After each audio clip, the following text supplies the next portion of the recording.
యేసుప్రభు వారికి 12 మంది శిష్యులు, దేవుడి చేత ఎన్నుకోబడ్డ వాళ్ళు. అవునండి, ఎంతమంది? 12 మంది అని గట్టిగా చెప్పండి. 12 మంది. 12 మందితో పాటు దేవుడు చేసే అద్భుతాలను చూసి ఇంకో 70 మంది చేరారు. ఓహో, అద్భుతాలు భలే ఉన్నాయి, చనిపోయిన వాళ్ళు బతుకుతున్నారు, ఎన్నో కార్యాలు జరుగుతున్నాయి అని 70 మంది చేరారు. వాళ్ళందరికీ ఒక రోజున ఏం చెప్తున్నారంటే యేసుప్రభు వారు, నా రక్తమును త్రాగి నా శరీరమును తినవాడు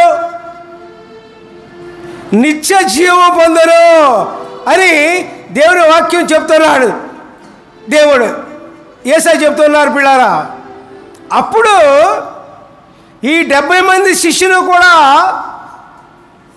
అమ్మో ఈయన చనిపోయిన తర్వాత ఈయన రక్తాన్ని తాగాలి కావాలో, శరీరాన్ని తినాలి కావాలో అనుకుని వీళ్ళు వెళ్ళిపోయారు.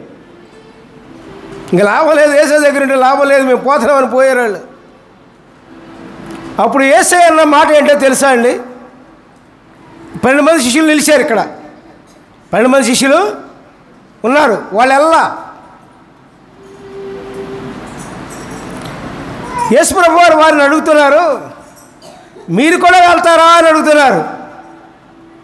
అప్పుడు వారు అన్నారు కండి, అయ్యా మేము ఎక్కడికి పోగలమయ్యా, నిత్య జీవపు మాటలు ఎక్కడ దొరుకుతాయి అని వాళ్ళు అక్కడ ఉన్నారండి. పిల్లారా, దేవుణ్ణి వదిలిపెట్టరా. అప్పుడు యేసయ్య అంటారు, నేను మిమ్మల్ని ఎన్నుకోలేదా? దేవునికి స్తోత్రం చేయండి. హల్లెలూయా, praise the lord.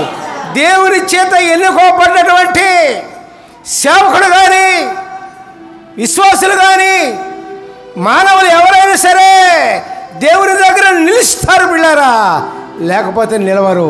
Hallelujah, praise the lord. ఇది సత్యం.